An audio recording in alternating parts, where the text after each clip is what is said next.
மகர ராசி அன்பர்களே, இந்த ஐப்பசி மாதம் என்ன பலன் எப்படி இருக்க போகுதுன்னு பார்க்கும் பொழுது உங்கள் ராசிநாதனான சனி பகவான் 3ஆம் இடத்துல முயற்சி ஸ்தானத்தில் போய் உட்கார்ந்துருக்கார். ராசிநாதன் 3ல் இருக்கிறது முயற்சியால் வெற்றி, சில தடைகளும் சில தாமதங்களையும் கொடுத்து கொண்டிருந்த ஒரு சில இந்த மகரத்துக்கு இந்த வைகாசி முதல் ஒரு நல்ல ஏற்றத்தை கொடுக்கக்கூடிய அமைப்பு உண்டு.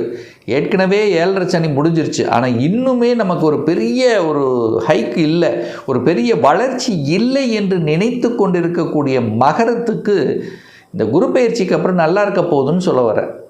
எப்படி சார் சொல்கிறீங்க அப்படின்னா, குரு 7ஆம் இடத்தில் அமர்ந்து கொண்டு, அதாவது வைகாசி மாதம் 19ஆம் தேதி 7ஆம் இடத்தில் இருந்து கொண்டு நேராக உங்கள் ராசியை பார்த்துறார். குரு அண்ணாலே ஒரு சுப கிரகம், குரு அண்ணாலே ஒரு நல்லவர், குரு அண்ணாலே ஒரு ஆன்மீக சம்பந்தப்பட்ட தன்மை, பெரிய மனிதர்களின் தொடர்புகளை கொடுக்கக்கூடிய அமைப்பு, மனதை முதல் சுத்தப்படுத்துவார், பாசிட்டிவ் எனர்ஜியை கொடுப்பார்.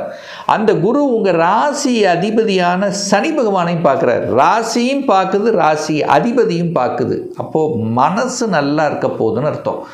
மனசில் தன்னம்பிக்கை தைரியத்தை கொடுக்கும்.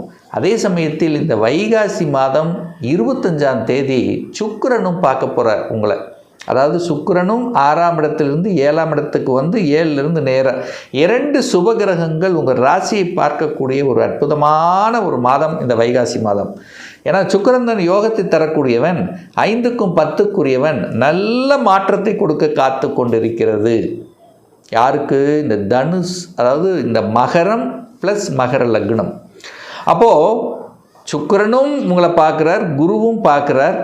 அப்போ சுக்கிரனுங்கிறது 5ஆம் அதிபதி 10ஆம் அதிபதி. அப்போ தொழிலில் மாற்றத்தை கொடுக்கறதுக்கு ரெடியாக இருக்குன்னு அர்த்தம். நிறைய பேர்த்துக்கு இந்த மாதம் ஒரு மாற்றம், ஒரு சேஞ்சஸ்ங்கிறது கண்டிப்பாக உண்டு. நீங்கள் எழுதியே வச்சுக்கலாம். அப்போது மகரத்துக்கு இனி வளர்ச்சி என்பது கண்டிப்பாக உண்டு. அதில் மாற்று கருத்து இல்லை. இதுவரைக்கும் பாருங்கள், குடும்பத்தில் ராகு உட்கார்ந்துருக்கு, ஒரு பாம்பு கிரகம் இருக்குது, குடும்பத்தில் பிரச்சனை, குடும்பத்தால் பிரச்சனை, பணத்தால் பிரச்சனை, வாக்கால் பிரச்சனை, இப்படி பிரச்சனை என்று இருந்து கொண்டு இருக்கக்கூடிய மகரத்துக்கு இப்போ ஒரு விமோச்சனம் கண்டிப்பாக கிடைக்க காத்து கொண்டிருக்கிறது. தனம் பெருக போகிறது, பொருளாதார வளர்ச்சி கொடுக்க போகிறது. ஏன்னா தனஸ்தானத்தின் அதிபதியாக இருக்கக்கூடிய சனி பகவானை தனக்காரக கிரகம் பார்க்குது. அப்போ குரு சனி பார்வை தொடர்பு பெற்றாலே பொருளாதார வளர்ச்சி என்பது உண்டு. அப்போது இந்த வருடமே பார்த்திங்கன்னா, போன வருஷத்தை கம்பேர் பண்ணும்போது இந்த வருடம் நல்ல ஒரு ஏர்னிங் கிடைக்கக்கூடிய அமைப்பு, ஒரு சேமிப்புங்கிறது உண்டு. கண்டிப்பாக அது நம்முடைய ஃப்யூச்சருக்கு ஏதாவது சேமிக்கணுங்கிற எண்ணங்களை கண்டிப்பாக கொடுத்துரும். அப்போ பொருளாதார ஏற்றத்தை கொடுக்கக்கூடிய அமைப்பு உங்கள் முயற்சியால் உண்டு.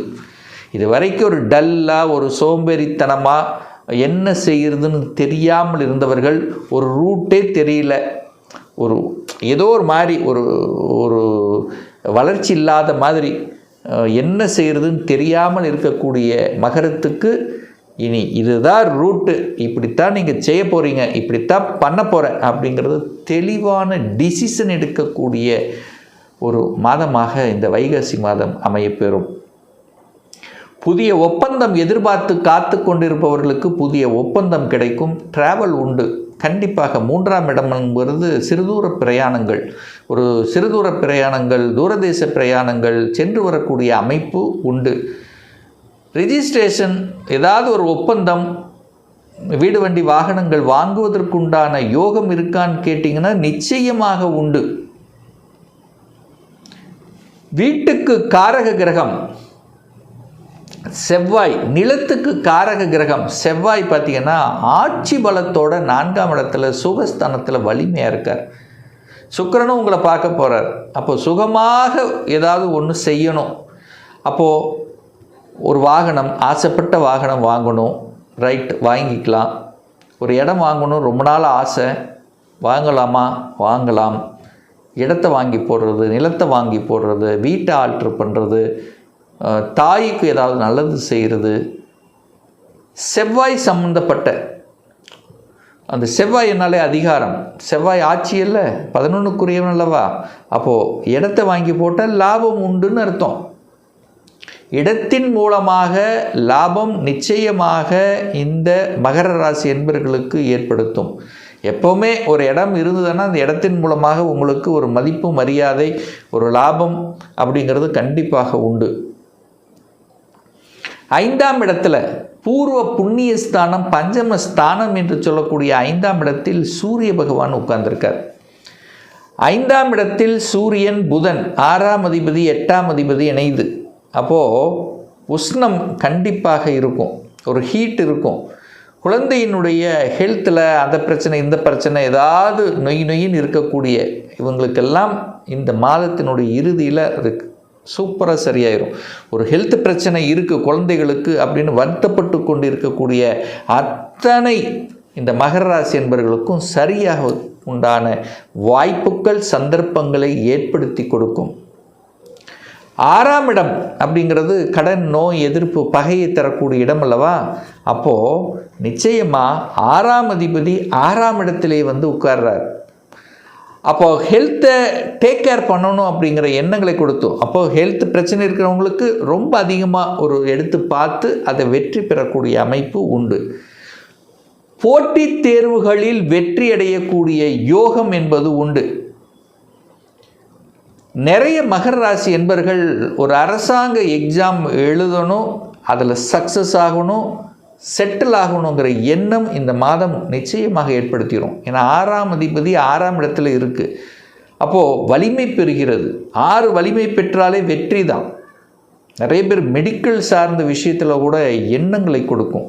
நான் மெடிக்கலுக்கு போகணும் அப்படிங்கிற அந்த எண்ணம் இந்த மகரத்துக்கு கண்டிப்பாக உண்டு.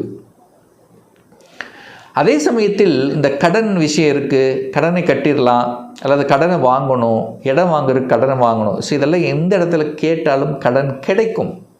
ஆனால் கடன் கெப்பாசிட்டிக்கு மேலே போகாமல் பார்த்துக்கிறது நல்லது.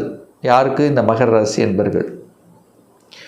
புத்தி அறிவை வச்சு செய்யக்கூடிய துறைகள், தொழில்கள் இதெல்லாமே நல்லா இருக்கும். கன்சல்டன்சி, கமிஷன் சார்ந்த விஷயங்கள், என்ன சொல்வது, மார்க்கெட்டிங் சம்மந்தப்பட்ட ஒரு டார்கெட் கொடுத்து அதை செய்து முடிக்கக்கூடிய அமைப்புகள் இதெல்லாமே ரொம்ப நல்லா இருக்கு. குரு வந்து 6ஆம் இடத்தில் இருந்தால் குரு பலன் இல்லை. கடந்த ஒரு வருடமாகவே குரு பலன் இல்லை. அதனால் திருமணம் தடைப்பட்டு இருக்கு. ராகு வேறு 2ல் இருக்கார். அப்போது திருமணம் தடைப்பட்டு கொண்டு இருக்கக்கூடிய இந்த மகரத்துக்கு இந்த குரு பெயர்ச்சிக்கு அப்புறம், அதாவது குறிப்பாக சொல்லப்போனால் இந்த வைகாசி மாதம் 19ஆம் தேதிக்கு அப்புறம், அதாவது 2/6/2026 அப்புறம் குரு திருக்கணித பஞ்சாங்க பிரகாரம் அங்கே வந்து உட்காரார். உச்ச பலம் அடைய போகிறார். நேர ராசியை பார்க்குறார். 7ஆம் இடத்துல இருக்கார். அப்போ உங்களுக்கு பிடிச்ச வரன் அமைய போகுது. திருமண தடைகள் எல்லாம் விலகப் போகிறது. ஆசைப்பட்ட ஒரு லவ்வில் இருக்கிறீங்க, ஒரு காதல் சார்ந்த விஷயத்தில் இருக்கீங்க, காதல் திருமணம் செய்யக்கூடிய அமைப்புகள் ஒரு 2-3 வருடங்களாக இருக்கிறீங்க. இப்போ பெற்றோர்களுடைய ஆசீர்வாதத்தோட அந்த திருமணம் நடக்கக்கூடிய அமைப்புகள், சந்தர்ப்பங்கள் உண்டு. அப்போ திருமணம் சார்ந்த சுப காரியங்கள் செய்யக்கூடிய ஒரு மாதமாக இந்த மகரத்துக்கு உண்டு. பாக்யாதிபதி புதன் ஆட்சி பலம் அடையப் போகிறார். அப்போ ஒரு நல்ல பாக்கியம் கிடைக்க காத்து கொண்டிருக்கிறது. சார், என்ன பாக்கியம் கிடைக்குது? குழந்தை பாக்கியம் இல்லாதவர்களுக்கு குழந்தை பாக்கியம் கிடைக்கும். வேலை இல்லாத இந்த மகர ராசி என்பவர்களுக்கு வேலை பாக்கியம் கிடைக்கும். பொருளாதார சார்ந்த விஷயத்தில் ஒரு நல்ல பாக்கியம், வெளிநாட்டு பாக்கியம், வெளிநாட்டு போகக்கூடிய கொடுப்பினை, ஸ்டேட் கவர்மெண்ட், சென்ட்ரல் கவர்மெண்ட் சார்ந்த எக்ஸாமில் வெற்றி பெறக்கூடிய பாக்கியம், தொழில் ரீதியில் சில சேஞ்சஸ் பண்ணக்கூடிய அமைப்பு. சார், நல்லா பண்ணிகிட்ருக்கிறேன், ஆனால் பட் லாபம்தான் கிடைக்க மாட்டேங்குது, உழைப்புக்கு ஏற்ற ஊதியம் கிடைக்கலை என்று இருக்கக்கூடிய அத்தனை மகரத்துக்கும் இந்த குரு பயிற்சிக்கு அப்புறம் நல்லா இருக்க போகுது. ஏன்னா குரு 11ஆம் இடத்தை பார்க்குறார், லாபஸ்தானத்தை பார்க்குறார். இனிமேல் தான் லாபத்தை அனுபவிக்கக்கூடிய கொடுப்பினை உங்களுக்கு வந்து விட்டது மகரத்துக்கு. அப்போ எந்த அளவுக்கு உழைப்பு போடுகிறீர்களோ அந்த உழைப்புக்கு ஏற்ற லாபம், அந்த அமைப்பு உண்டு. மனதில் சந்தோஷத்தை கொடுக்கக்கூடிய ஒரு சில நிகழ்வுகள், இது நடக்காது, இது நடக்காது, ஏன் நடக்கலை, இப்படியெல்லாம் ஒரு வருத்தம் இருந்தது பாருங்கள். இப்போ டக்குன்னு நடந்துடும். அப்போ நடக்காத ஒரு நல்ல விஷயங்கள் நடக்க காத்து கொண்டு இருக்கிற ஒரு நல்ல குட் நியூஸ் உங்களுக்கு கிடைக்க போகுதுன்னு எடுத்துக்கோங்க. ஒரு நல்ல செய்தி உங்கள் காதுக்கு வரக்கூடிய அமைப்புங்கிறது நிச்சயமாக உண்டு. லாபம் 11ஆம் இடம் என்பது உங்கள் ஆசைகளை பூர்த்தி செய்யக்கூடிய அமைப்பு. நெடு நாட்களாக உங்கள் மனதில் ஆழ்மனதில் எதை விதைத்து கொண்டிருக்கிறீர்களோ அது செயல்படுத்தக்கூடிய அமைப்பு மகரத்துக்கு உண்டு அப்படின்னு சொல்லுவேன். முதலீட்டின் மீது ஆர்வம் இருக்கும். முதலீடு பண்ணணும், முதலீடு செய்யணும், சொந்த தொழிலுக்குள்ளே போகணும். இந்த மாதிரியான எண்ண உணர்வுகளை கண்டிப்பாக கொடுக்கும்.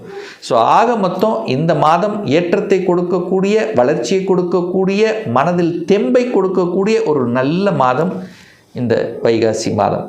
இன்னும் ஒரு துல்லிய பலன், உங்கள் ஜாதகத்தில் கிரகங்கள் எப்படி இருக்குது, என்ன ஆதிபத்தியம் பெற்றிருக்கு, எந்த டிகிரியில் இருக்குது, இப்போ என்ன தசா புத்தி அந்தரம் சூட்சமம் நடக்குது என்பதை பொறுத்து நீங்கள் கேட்கக்கூடிய எந்த கேள்வியாக இருந்தாலும் சரி, இந்த 2026 சொந்த தொழில் செய்வதற்குண்டான கொடுப்பினை இருக்கிறதா, இருக்கக்கூடிய பட்சத்தில் எப்போ நம்ம சொந்த தொழிலை ஆரம்பிக்கலாம். இப்போ நான் +2 முடிச்சிட்டேன், எந்த கோர்ஸ் எடுத்து படித்தா நம்முடைய ஃப்யூச்சர் நன்றாக இருக்கும், 2026 எப்போ நமக்கு திருமணம் நடக்கும், எப்போ குழந்தை பாக்கியம் கிடைக்கும், எப்போ வீடு கட்டுவேன், எப்போ நமக்கு ப்ரமோஷன் கிடைக்கும், இது போன்ற கேள்விகளுக்கு துல்லியமான பதிலை நம்மால் கூற முடியும். ஒரு பர்சனல் கன்சல்டேஷன் எடுத்துக்கணும், ஒரு ஜாதகம் சுய ஜாதகம் பார்க்கணும் என்று விருப்பப்படக்கூடிய அன்பர்கள் டிஸ்பிளே தெரியக்கூடிய நம்பருக்கு வாட்ஸ்அப் மூலியமாகவோ ஃபோன் கால் மூலியமாகவோ தொடர்பு கொண்டு அப்பாயின்மெண்ட் பெற்றுக்கொண்டு நேரடியாகவோ அல்லது ஆன்லைன் மூலமாகவோ கன்சல்டேஷன் எடுத்துக்கலாம். நம்முடைய அலுவலகம் கோயம்புத்தூரில் அமைந்துள்ளது. அதாவது கோயம்புத்தூர்லேருந்து மேட்டுப்பாளையம் செல்லும் வழியில் வெள்ளக்கிணறு பிரிவு அன்னாபூர்ணா ஹோட்டலுக்கு பக்கத்தில் அமைந்துள்ளது. பிரியர் அப்பாயின்மெண்ட் வாங்கிட்டு நேரடியாக கன்சல்டேஷன் எடுத்துக்கலாம். நிச்சயமாக இந்த பதிவு உங்களுக்கு ஏதாவது ஒரு ரூபத்தில் யூஸ்ஃபுல்லாக இருக்குங்கிறதுல எந்தவித மாற்று கருத்தும் இல்லை. நம்முடைய சேனலை நீங்கள் ஃபஸ்ட்டு டைம் பார்ப்பவர்கள் என்றால் மறக்காமல் சப்ஸ்கிரைப் பண்ணிக்கிங்க. பக்கத்தில் இருக்கக்கூடிய பெல் பட்டன் மற்றும் ஆல் நோட்டிஃபிகேஷனை கிளிக் பண்ணும்போது நான் போடக்கூடிய அடுத்தடுத்த பதிவுகள் உங்களுடைய நோட்டிஃபிகேஷனில் வந்து சேரும். மீண்டும் ஒரு நல்ல பதிவில் உங்களை சந்திக்கும் வரை உங்களிடமிருந்து விடைபெறுவது உங்கள் அஸ்ட்ராலஜர் டாக்டர் சதீஷ்.